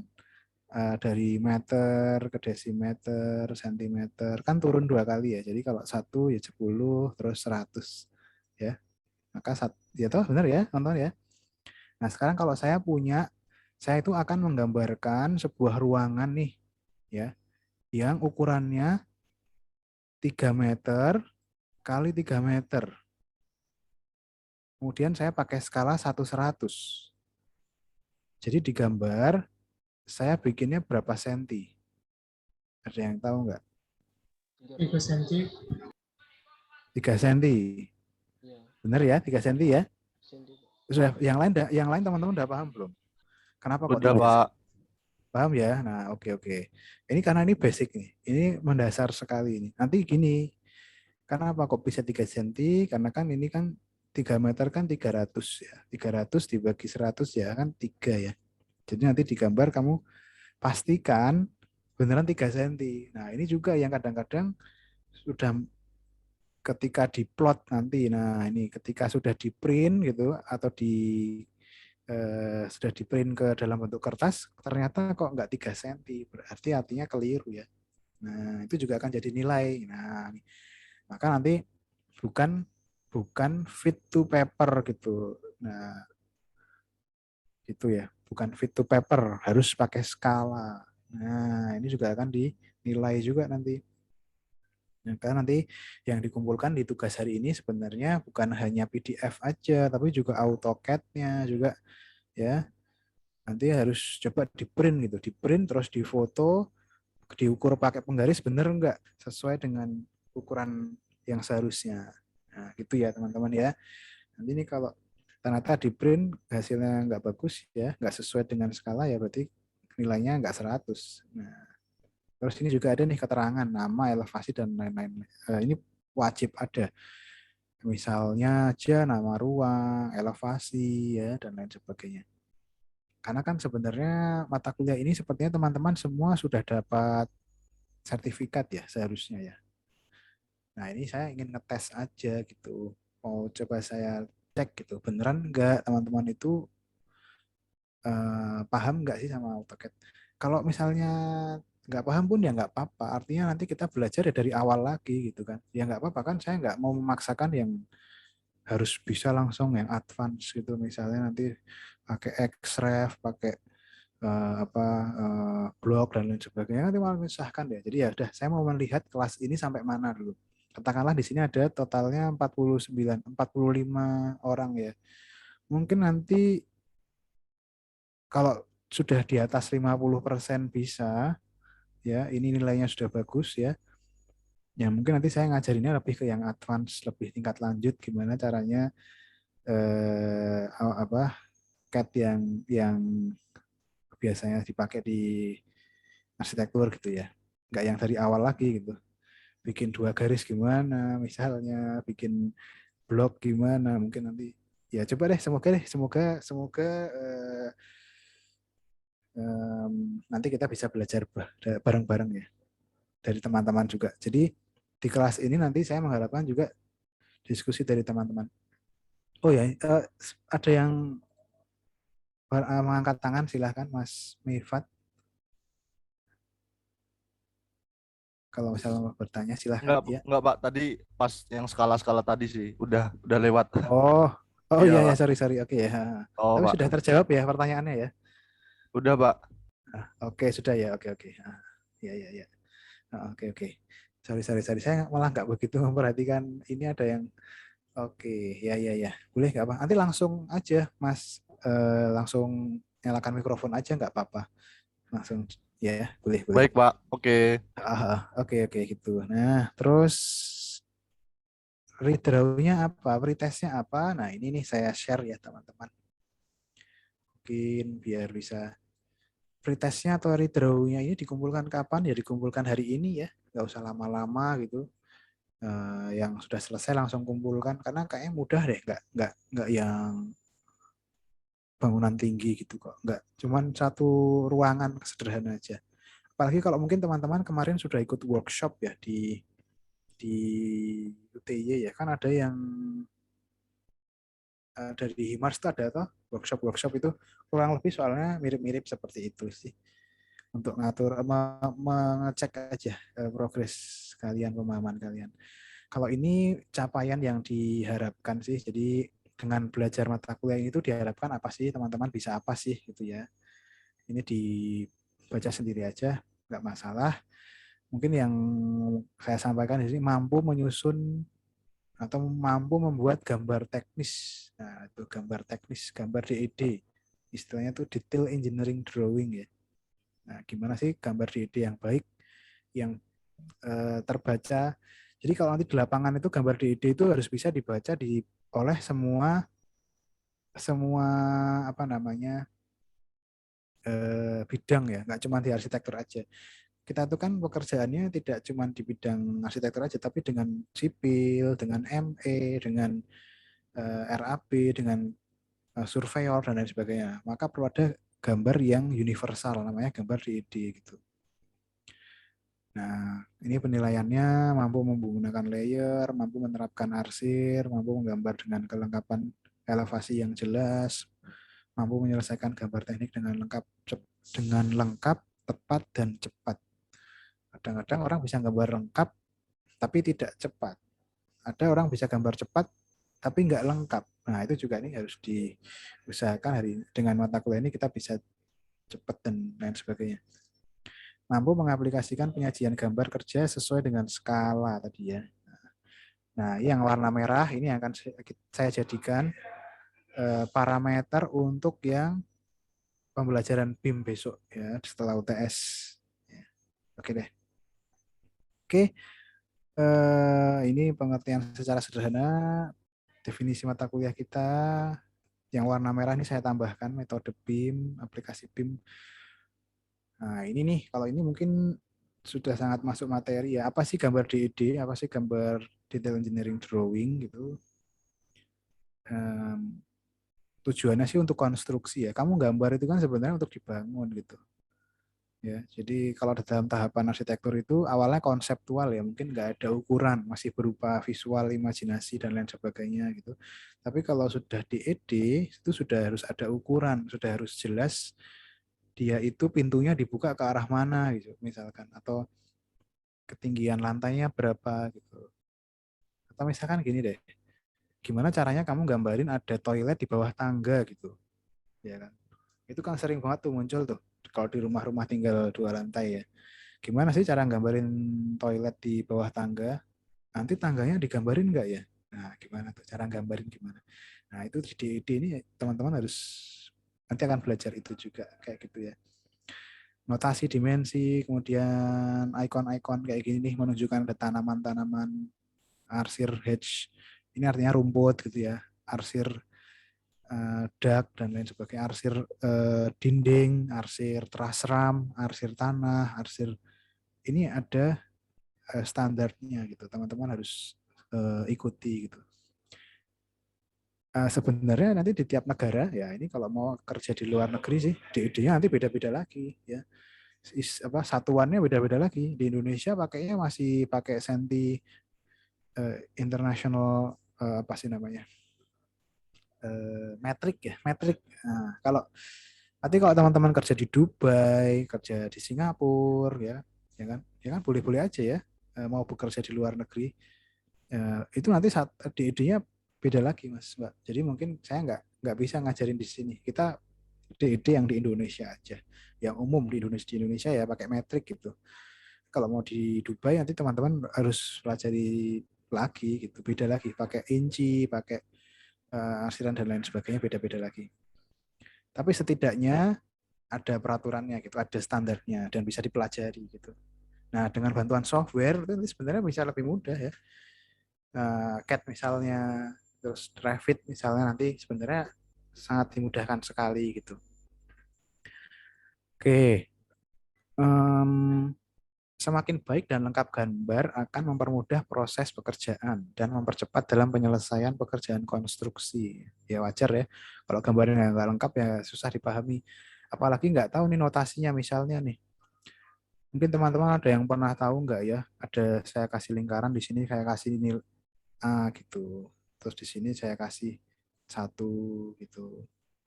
Ada yang tahu nggak maksudnya apa?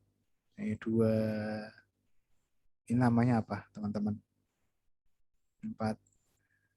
Kalau misalkan kemudian saya bilang, saya tanya sama tukang di lapangan gitu, sekarang sedang pengerjaan kolom gitu.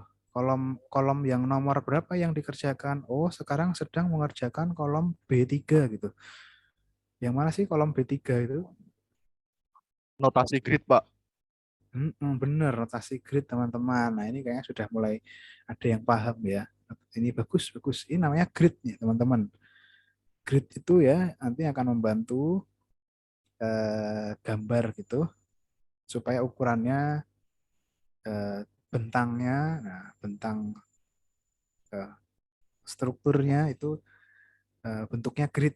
Grid itu kan sama gitu ya. Nah ini namanya grid. Nah, notasi grid ini membantu memudahkan dalam menjelaskan detail.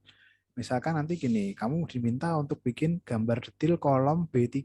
Nah, kamu harus tahu dulu yang mana sih yang B3. Nah, di sini nanti diingkarin terus ada keterangan detail B3 gitu. Kolom B3. Jadi nanti dipotong gambar potongan gitu kan. Nanti gambar detail 1:25 gitu ya. Gambar detail itu skalanya semakin kecil karena gambarnya akan semakin besar, ya kan? Kalau skala yang semakin besar, gambarnya semakin kecil, ya kebalik ya. Jadi kalau mau mendetailkan sesuatu, paling gunakan skala yang kecil. Tapi kalau ingin menunjukkan semua bagian, gunakan skala yang besar. Oke, gitu ya. Nah, ini sederhana aja. Terus apa lagi ya? Ini contoh aja. Ini contoh gambar di ide pakai COP. Nah, ini juga penting ini COP. COP itu ini namanya teman-teman COP. Namanya COP. COP. Nah, COP ini ada macam-macam. COP ini ada yang template gitu. Template COP ada yang rata kanan gitu istilahnya ya. Ada COP yang juga rata bawah gitu. Tapi memang semua gambar pasti landscape ya. Saya jarang sih menemui gambar-gambar di ide itu portrait gitu, karena gambarnya jadi tidak mudah terbaca gitu ya. Meskipun kopnya di bawah tetap membacanya dari sini ya. Nah, ini semua membaca dari arah landscape seperti ini. Apalagi ya? Kop ya. Kop isinya kalau ini kan karena ini kampus soal apa namanya mata kuliah ya, berarti yang memberi pekerjaan atau yang mengerjakan adalah ini gitu ya. Terus di lebih detail lagi lokasi. Ini nanti bisa diedit sebenarnya. Misalnya juga proyeknya apa, yang memberikan proyek siapa, yang mengerjakan siapa, revisi ke berapa. Nah, terus sampai ke misalkan nanti di sini judul gambar, halaman gitu, terus kode gambar. Nah, ini juga penting nih, kode. Nanti perlu belajar bikin daftar isi kode ya. Eh, terus ada namanya istilahnya tuh apa namanya ya, di approve, disetujui oleh, nah nanti akan ada disetujui oleh asisten, disetujui oleh dosen dan lain sebagainya, disetujui oleh pemberi pekerjaan, pemberi kerjanya di tingkat atas ya. Oke, ini tadi yang sudah saya sampaikan, ini ya notasi grid. Ini kebetulan gridnya adalah grid apa namanya nih, seperti ini ya, grid seperti ini. Ada juga nanti yang gridnya misal radial gitu, grid radial. Ada juga yang beberapa masa dengan grid, penamaan grid yang berbeda, itu ya bisa juga macam-macam. Ya, intinya memudahkan, membantu, menjelaskan. Nah, nanti juga ada kalau seperti ini namanya apa nih? Ini menjelaskan apa sih ini? Kompor gas atau apa nih? Atau apa nih, Mas teman-teman? Furniture ya, furniture lampu ya misalnya gitu ya. Nah, itu juga penting tuh. Jangan jangan sampai nanti tuh kadang-kadang ada orang bikin gini ya. Misalkan bikin lemari gitu. Padahal mau bikin lemari tapi kok kayak kayak gambar tulang ikan gitu loh. Apa itu? Nah, gitu kan malah jadi kayak tulang ikan ya. Padahal mau bikin lemari. Jadi sebenarnya gambar Dena itu apa sih artinya? Gambar Dena itu adalah gambar yang terpotong 1 meter dari lantai. Nah, ini teman-teman menyadari atau enggak ya? Gambar potongan, kalau misalkan saya punya gambar potongan, garis potongan seperti ini kan sebenarnya artinya saya memotong bangunan yang saya lihat dari arah ke sana gitu ya. Nah, sebenarnya denah itu intinya adalah kamu punya gambar tampak gitu, terus kamu potong ke arah bawah 1 meter dari lantai, itu namanya gambar denah. denah lantai 1. Kalau denah lantai 2 berarti ya kamu punya gambar tampak gini, ini lantai 2, nah ini gambar potongan 1 meter di atas lantai 2. Itu namanya denah lantai 2. Makanya akan terlihat bagian mana yang terpotong dan bagian mana yang tidak terpotong gitu. Atau bagian mana yang tidak kelihatan. Ini juga menarik nih. Sekarang misalnya gini deh. Ini artinya kalau ada arsir ini artinya kan terpotong ya teman-teman ya. Sekarang saya mau tanya nih, kalau seandainya ditampak di sini ada boven, gimana cara gambarinnya? Padahal kan dia nggak kepotong. Nah itu gimana tuh? Ada yang bisa nggak menjawab teman-teman? Boven tahu nggak boven? Misalkan di kamar mandi gitu, di sini ada boven, jendela kecil. Ini sering banget ini nggak muncul gitu. Gimana cara memunculkan gambar itu di denah? Ada yang tahu? Mungkin boleh silahkan mencoba. Ada yang tahu nggak? Ada yang belum tahu ya? Oke, nanti ada namanya garis hilang apa garis apa namanya nih? Eh, tetap harus digambarkan ya. Ini sering sekali nih mahasiswa yang menggambar denah, tapi elemen-elemen di atasnya tidak dimunculkan. Padahal penting banget ya. Misalkan boven ya, harus tetap dimunculkan. Ada garis putus-putus gitu ya. Terus ada atap. Nah, kan di atasnya ada atap nih. Seandainya ada rumah tinggal. Nah, ini saya juga heran nih, kenapa kok di atasnya nggak dimunculin gambar atap. Misalnya gambar atap pelana gitu ya. Atap pelana, atap pelana atau atap limasan, ya harus digambarin juga dengan garis putus-putus gitu. Maka harus lengkap ya. Gambar itu harus lengkap, semua dimunculin. Elemen di atasnya tetap dimunculin dengan garis putus-putus gitu ya. Terus apalagi ya yang sering, nah ini juga cara gambar tangganya keliru nih kalau menurut saya nih. Kalau tadi ya pengertian denah adalah gambar potongan 1 meter dari atas lantai, berarti harusnya yang terpotong ya di sebelah sini gitu, ya enggak? Ya, Pak. Ya kan? Iya kan? Nanti habis itu di bawah sini bisa bikin gambar toilet, ya. Soalnya kalau gini kan artinya berarti dia Lantai 2, Pak. keliru. Iya, artinya lantai turun ke lantai 1 nih harusnya. Ini keliru nih gambarnya nih. Ya, ya nggak apa-apa. Ini kita belajar bareng ya. Em, ya toh ada garis putus-putus gini terus di bawahnya ada ruangan, ada toilet gitu ya. Makanya juga gambar toiletnya kok nggak ada ininya sih, floor drainnya. Nah ini penting juga nih. Ini sepele tapi penting ya, floor drain. Nah floor drain harus ada. Floor drain itu resapan air sama letak letak hand wash apa nama itu? Apa nama itu? Hand shower. Hand shower. Hand shower kamu letakkan di mana nih sebaiknya? Kiri atau kanan? Di toilet Kanan, Pak. kanan ya. Kenapa kok di kanan gitu? Iya, pemegang air. Karena Indonesia lebih sering pakai tangan kanan Pak gitu ya. Karena ceboknya pakai tangan kiri ya gitu benar-benar. Jadi nanti kalau kamu letakkan di tangan di sebelah kiri kloset, otomatis yang bisa megang hand shower adalah tangan kiri. Kamu nggak akan bisa membersihkan ketika buang air besar ya. Nah maka benar ya letakkan di sebelah kanan. Ini kalau di Indonesia banget ini. Kalau di luar negeri itu udah nggak ada ya kayak gini ya. Semua serba otomatis pakai di klosetnya itu sudah ada washernya sendiri gitu. Ya nggak apa-apa. Ini kita belajar. Terus ini juga ya jenis pintu. Nah jenis pintu masa jenis pintu toilet sama jenis pintu kamar kok sama? Ukurannya harusnya beda. Nah nanti bisa lebih detail juga harusnya ya.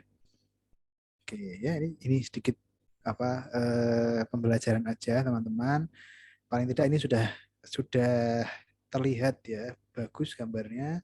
Ada kolom struktur, ada kolom praktis, ada eh, apa keterangan elevasi, keterangan nama ruang gitu ya dan lain sebagainya.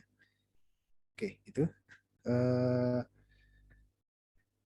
Nanti harapan saya sih saya bisa ngajarin sampai ke denah kunci bareng sih kalau waktunya cukup ya.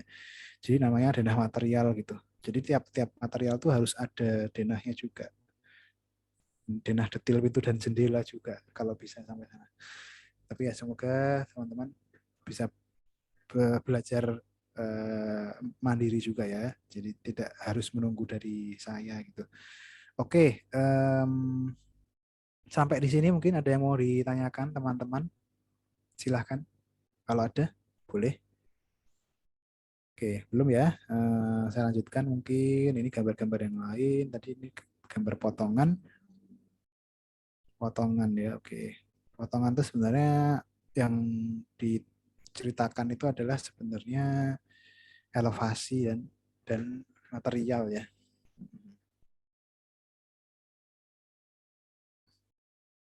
Oke. Ya udah, mungkin kita langsung aja ke pretestnya biar teman-teman bisa langsung belajar ya. Oke. Ini kurang lebih kegiatan per minggunya sampai minggu ke-7 sebelum UTS. Nanti di minggu ke-6 dan 7 kita akan ada evaluasi gitu, penilaian kemampuan kalian gitu. Jadi ini di awal kan udah diuji. Nanti setelah kita belajar diuji lagi gitu. Ya. Oke. Sambil saya siapkan teman-teman mungkin kalau ada yang mau ditanyakan silahkan ya.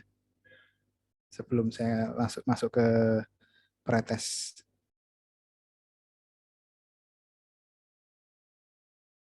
Mungkin sebelum saya masuk ke pretest, teman-teman bisa join dulu ya e-learning. Nah, ini juga penting nih karena nanti pengumpulan tugas-tugas ya, materi-materi semuanya itu dilakukan di e-learning gitu. Ya. Ini saya lihat, coba saya share screen dulu. Nah, ini ya, kelas B ya kita. Ini saya lihat kalau yang sudah join itu 45 orang. Nah, sedangkan yang mengikuti Zoom itu ada 50 orang lebih ya. Nah, ini mungkin ada yang belum join berarti. 5 orang mungkin ya yang belum join. Silahkan ya teman-teman yang merasa belum join, segera join e-learning. Terus nanti kita pengumpulan tugas hari ini juga pretest hari ini itu dikumpulkan di e-learning. Mungkin kita mau sepakati dulu deh. Mau dikumpulkan jam berapa? Mau butuh waktu berapa lama gitu misalnya. Teman-teman. 1 jam cukup? Kita sampai jam berapa sih ini? Ada Sampai kelas jam... lagi Pak Andi Pak. Oh, ada kelas Kalau lagi ya? malam gimana Pak? Iya Malam Pak, ada ya, kelas boleh. lagi Pak. Malam. Ya, oke. Malam jam berapa nih? Di hari ini ya? Jam 11 malam, Pak. Jam 11 malam? Nanti nggak kemalaman. Mau nonton di ini, nonton Netflix? Nggak ya? Jam 9 malam aja, biar nggak terlalu malam. Masa mau lembur-lembur lagi? Nggak usah lembur-lembur lah. Oke, Jam Pak. 9 malam. Ini gampang banget sih kalau menurutku. Maksudnya, redraw-nya tuh nggak yang harus apa-apa. Tak tunjukkan dulu deh gambar redraw-nya biar teman-teman bisa mempertimbangkan waktunya. Paling nanti habis lihat redraw-nya, alah Pak, ini 30 menit jadi ini Pak. Paling gitu sih. Coba. Ini sudah ya. Ya, Pak. E-learning-nya semua sudah tahu ya, sudah join ya. Ada enrollment key-nya. Enrollment key-nya TD, ADB ya. Semua kecil gitu, disambung semua. Oke, saya tunjukkan sekarang untuk pretest. Nah, oke. Sebentar saya carikan gambarnya.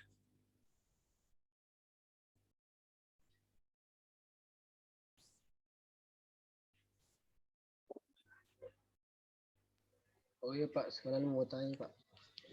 Boleh, silahkan. Untuk penggunaan software AutoCAD Pak, apa wajib menggunakan 2016? Oh, versinya ya. Iya Pak. Versinya itu bebas.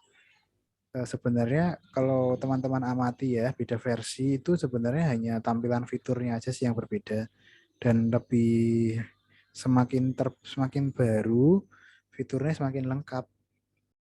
Tapi juga kadang-kadang semakin berat file masternya. Jadi nggak apa-apa, mau pakai yang versi 2007 ya boleh, 2010 boleh, AutoCAD ya. Iya Pak, soalnya rendah itu ke saya 2007. Misalnya 2000 boleh, nggak masalah. Cuman seingat saya dulu kalau versi-versi lama itu tidak ada fitur merubah layer ketika kita memilih objek. Jadi kalau kita milih objek nggak muncul fitur edit edit itu loh. Nggak bisa edit secara langsung. Kalau semakin baru, semakin yang fitur yang baru ini kita jadi semakin mudah tuh ganti layer, nggak harus satu-satu gitu, tapi bisa pilih objeknya di ya nggak masalah sih mas, boleh-boleh. Kebiasaan juga mas, software itu di AutoCAD ya. Baik, Pak, Pak terima kasih. Indro mau menambahkan, Oh iya, boleh, gimana mas? kalau kalau bisa yang masih pakai 2007 pindah ke 10 atau 12 gitu aja. Iya boleh.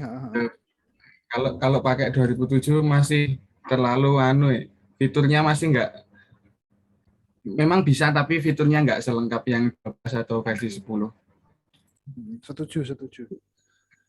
Jadi terus kemarin juga kalau misalnya waktu yang di grup itu drive-nya saya kasih yang 16, versi 16 itu karena versi 16 itu versi yang masih bisa kompatibel buat segala desktop gitu loh. Jadi takutnya nanti kalian install yang 19 atau install yang 20 itu cukup makan banyak ruang di komputer kalian. Jadi kemarin saya sarankannya pakai yang 16 sama 17 gitu. Itu Pak, Ya. penambahan itu aja. Oke, aku setuju banget sih mas. Kalau ada yang baru gitu kenapa nggak pakai yang baru? Toh masih masih masih mampu hardware-nya gitu, ya pakai aja. Ya itu tadi ya yang sudah saya jelaskan di awal tadi, kemajuan teknologi itu dimanfaatkan gitu. Jangan kita karena di zona nyaman aja terus kemudian kita nggak mau berkembang. Ya kan bisa karena terbiasa lagi ya, kembali lagi lah kayak itu. Kalau mau kalau kalau nggak dibiasakan dari sekarang kapan lagi gitu. Jadi kalau saran saya sih ya yang terbaru aja sekalian gitu. Jadi kalau masih kuat tuh hardware-nya, tapi kan tidak selalu uh, kuat ya. Mungkin ada yang laptopnya terbatas, penyimpanan hard drive-nya dan lain sebagainya. Ya 2016 menurut saya sudah sangat masuk akal sekali yang menurut penjelasan Mas Suci sih. Apalagi sebenarnya ya kalau boleh jujur itu yang lebih sering menggunakan AutoCAD itu malah mahasiswa gitu, apalagi dari Mas Suci lebih meyakinkan gitu. Kalau saya tuh terakhir pakai AutoCAD kapan ya, udah lama banget. Jadi ya yang lebih relate dengan kondisi saat ini ya Mas asisten itu. Jadi setuju sekali ya gitu. Itu teman-teman. Untuk masternya tadi kan kayaknya udah di-share Mas Uji ya, silahkan. Kalau ada kesulitan instalasi dan lain sebagainya, ya saya harapkan sih hari ini sudah install ya, kan kita mau pretest gitu. Masa baru install kan, wah nanti gimana, nggak selesai takutnya ya. Oke, saya tadi mau menyampaikan apa ya? Oke, gambar Soalnya Pak, pretest. Soal, benar-benar. Soal pretestnya. Nah, oke, ini tak tunjukkan soal pretestnya. Soalnya gampang banget. Sederhana sekali.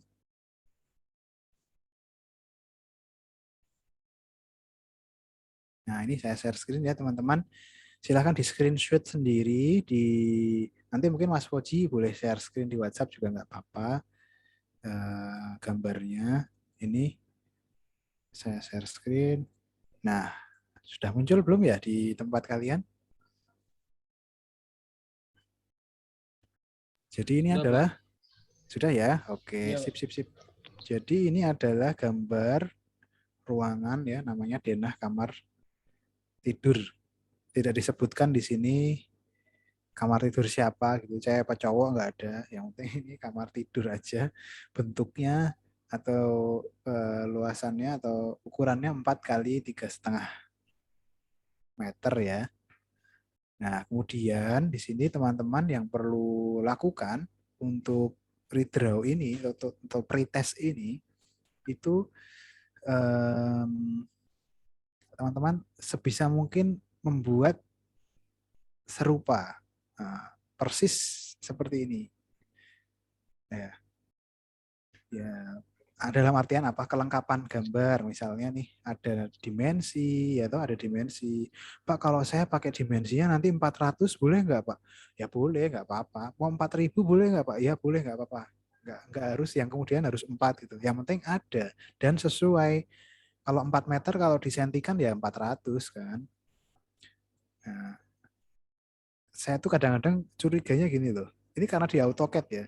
Di AutoCAD itu kamu bisa ngerubah angka ini gitu kan, ngeselin ya. Ada yang pernah nggak? Itu kan nggak jujur ya, orang Iya, bikin 3 kali betul, Pak. 3, tapi iya bener banget, itu namanya konvensional. Itu kalau bisa pakai BIM nggak bisa, kamu nggak bisa bohong. Ukuran itu ya sesuai dengan yang kamu buat gitu. Nah, ini nggak apa-apa lah, ini saya mau lihat gitu. Nanti kan yang dikumpulin kan juga AutoCAD-nya ya, saya juga bisa lihat yang kamu buat. Nanti kamu merubah apa beneran nggak? Nanti ada juga yang bikin, aduh Pak, saya tuh nggak dapet apa garis tengahnya 3,98, jadinya saya bulatkan 4. Waduh, gimana tuh? Dari gambarnya nggak jujur, gimana nanti kalau sudah bekerja gitu, teman-teman. Jadi ini ya, apa ya, sederhana, simple gini tuh sebenarnya yang melatih kejujuran, melatih gambar aja harus jujur ya, jangan jangan kayak apa ya, eh, asal selesai gitu. Jadi silahkan gitu. Nanti saya mau lihat kelengkapannya dari sesuai dengan yang ada di sini itu arsirnya ya, arsirnya. Barangkali masih ada yang bikin arsir manual nanti. Waduh, saya lihat ya nanti arsirnya dia bikin pakai apa? Bikin hedge-nya itu. Terus apa lagi ya? Layer. Nah, tadi ada kata-kata layer. Nah, kalau dari gambar ini barangkali saya bisa membantu teman-teman layernya yang bisa teman-teman siapkan ya, mungkin layer pertama mungkin layer as dulu, garis tengah, garis bantu ya. Membuat garis as dulu. Terus layer apa lagi? Kolom misalnya. Terus apa lagi? Dinding, apa lagi? Arsir, apa lagi? Furniture, pintu itu kan masuk furniture ya. Atau sanitary. Ini kebetulan nggak ada toiletnya ya. Mau tambahin ya boleh sanitary. Mau tambahin lagi misalnya pola lantai, lebih lengkap lagi ya bagus loh ya. Ya. Ini kan standar minimal ya. Kalau bisa seperti ini tuh standar minimal. Ditambahin lagi yang lain boleh. Furniture, tambahin sanitary, tambahin elemen-elemen yang lain boleh banget ya. Gitu teman-teman. Gimana? Setelah melihat gambar ini, kira-kira teman-teman bisa mengukur mengukur waktunya nggak? Jam 9 malam terlalu lama atau masih kurang?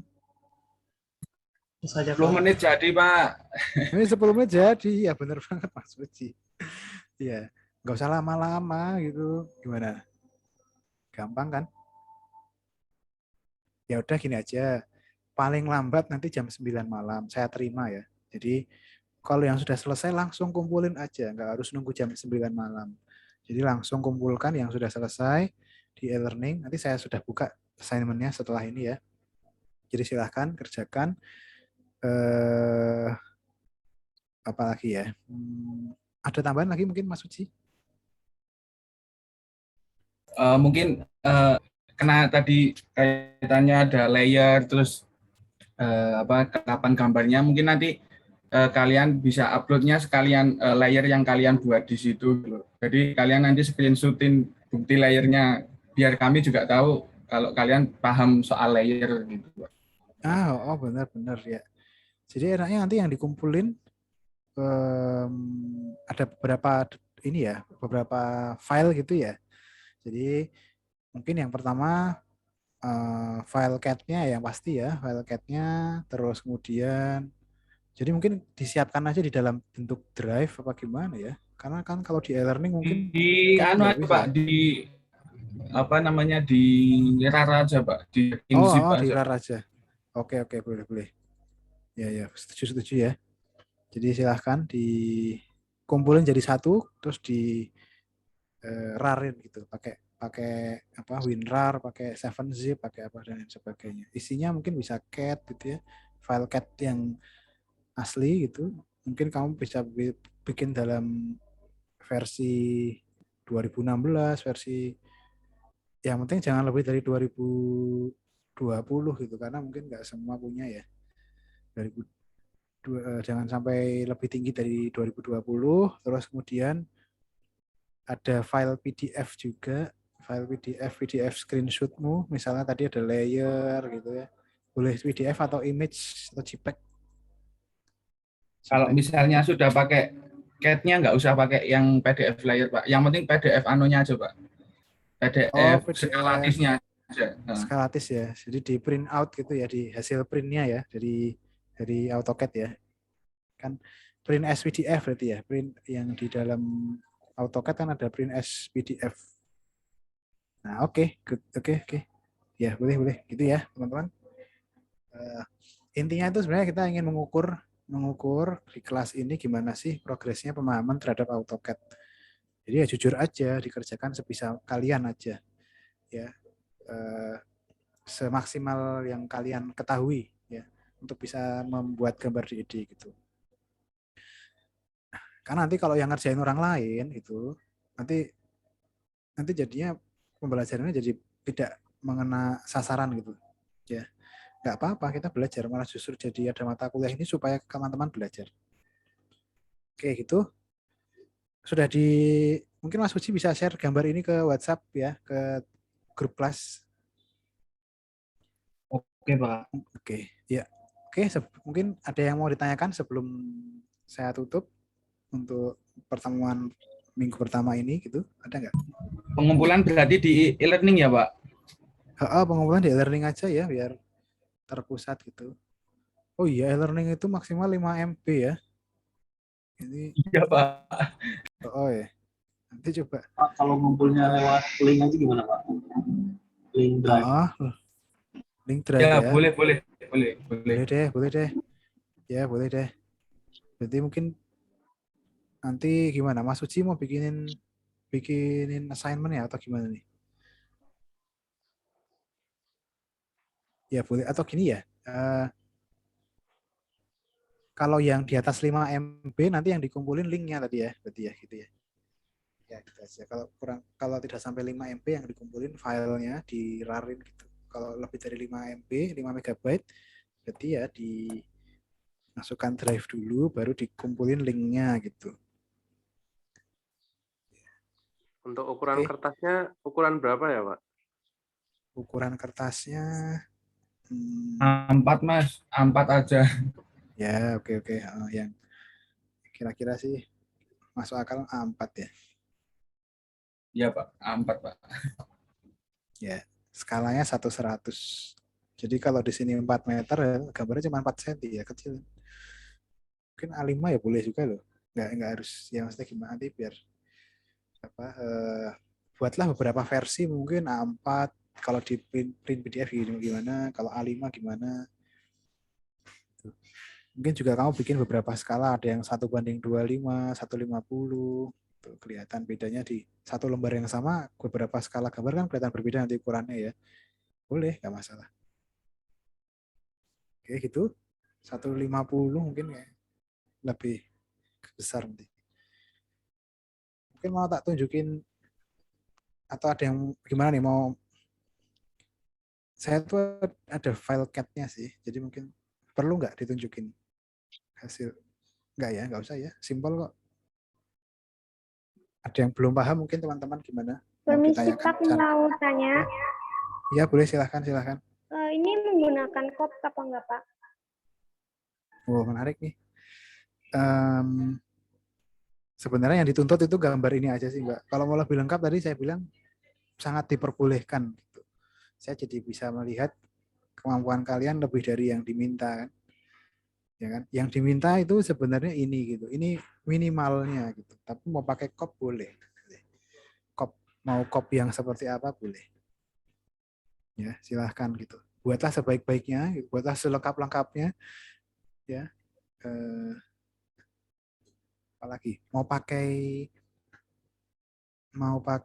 furniture tadi saya bilang juga boleh, nggak apa-apa. Furniture, sanitary atau dan lain sebagainya boleh. Cuman ini minimal yang diminta adalah ini ya, gitu. Oke, Pak, Oke. makasih. Nah, sip bagus. Ini kayaknya saya rasa sudah pada bisa semua kok kayaknya ya. Ya, kayak pada Pak, malu-malu jadi yang ya. dikumpulkan ini Ya, CAT-nya gimana? sama print-nya aja ya. Ya. Cat, file cat dan eh, PDF ya, PDF printnya. Nanti boleh ditambahin screenshot layer tadi boleh tambahin apa lagi ya? Eh, ya kayaknya layer aja sih, nah, layer boleh. Ya, itu aja. Jadi biar saya mungkin nggak perlu bukain cat satu-satu mungkin kan. Saya lihat dari layernya kan kelihatan nanti di screenshot di AutoCAD-nya itu di layar komputer kalian. Jadi pakai screenshot aja ya Pak, yang bagian layer ya Pak. Screenshot aja boleh. Nah, untuk jaga-jaga nanti supaya mungkin nggak kelihatan, nggak kebaca ya file CAD-nya bisa saya buka gitu. Jadi saya lihat gambar, PDF, hasil print sama layernya dia pakai apa aja gitu kan.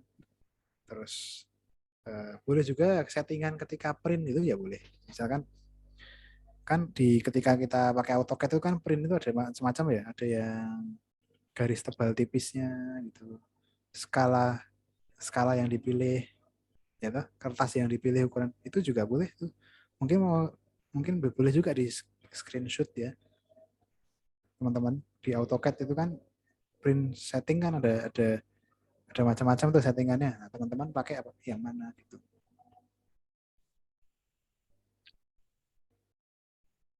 Paham, ngerti kan maksudnya yang tak bicarakan teman-teman ya AutoCAD ini di AutoCAD ini sebentar saya coba tunjukkan sebentar.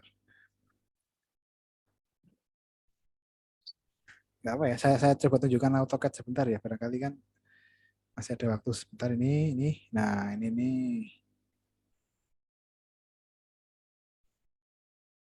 Coba share screen saya udah muncul belum? Udah, Pak. Nah, ini kan. Nah, nanti kamu kalau mau layer ya, layernya ditunjukkan aja nih di klik gitu. Nanti kan muncul layarnya banyak terus kamu screenshot gitu. Ini karena saya belum bikin apa-apa ya layarnya masih kosong gitu kan. Terus kalau misal eh, apa namanya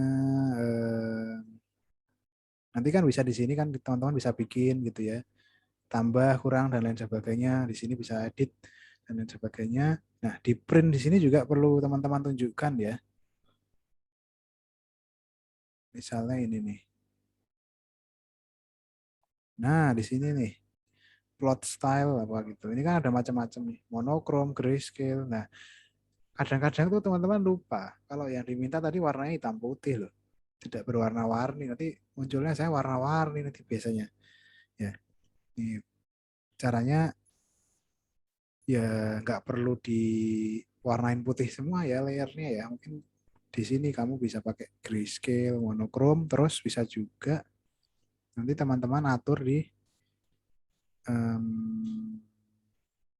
nah ini juga nih sebentar mana ya, mau landscape mau portrait, nah ini di sini nih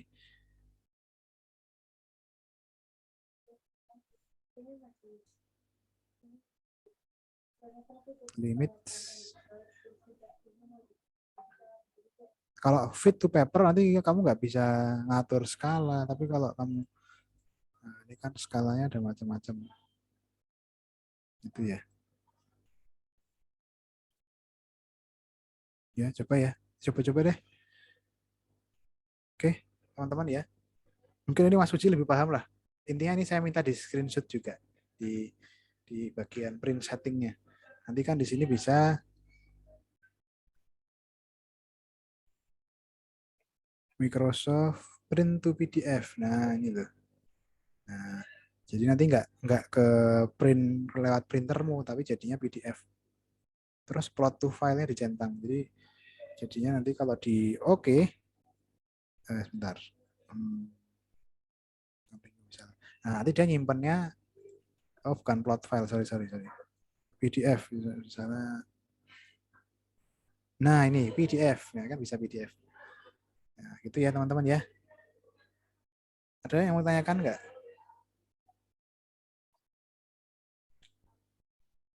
Oke ya, mungkin itu dulu. Selamat mengerjakan tugas pretestnya, dimaksimalkan, dikerjakan dengan baik. Silakan kalau ada yang belum jelas boleh tanyakan di grup. Ya, nanti setelah ini saya bukakan assignment-nya di e-learning gitu. Oke, terima kasih. Saya tutup ya teman-teman untuk perkuliahan hari ini. Terima kasih sudah mengikuti dari pagi tadi. Terima kasih. Semoga semangatnya tetap dijaga sampai 14 pertemuan ya. Kadang-kadang tuh kalau kuliah online nanti setengah-tengah udah mulai berhamburan kemana-mana nggak jelas. Ya. Oke, terima kasih. Saya tutup. Assalamualaikum warahmatullahi wabarakatuh. Waalaikumsalam warahmatullahi wabarakatuh. warahmatullahi wabarakatuh. Terima kasih, Pak. Terima kasih, Pak. Mari.